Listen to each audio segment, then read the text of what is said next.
ល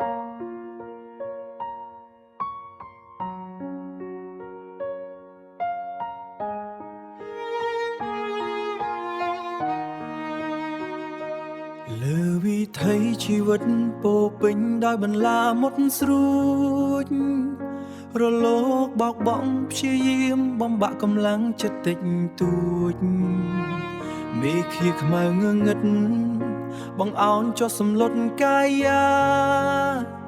តើបេះដូងមួយនេះអាចឆ្លងដល់ត្រើយនៃសច្ចធម៌ឬដៃទាំងទ្វេខំតោងទៀមនៅបំណងប្រាថ្នាទោះត្រូវរងរបួសក៏មិនព្រមលុតជង្គង់ចាញ់វាសនា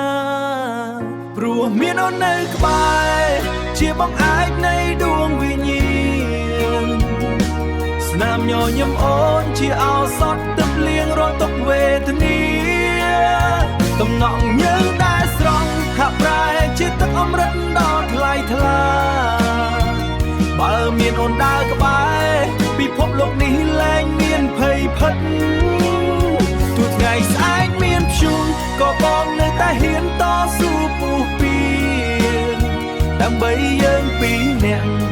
ដើម្បីអនាគតដ៏រុងរឿងជីវិតមិនមែនជាល្បែងដែលងាយស្រួលនឹងឈ្នះ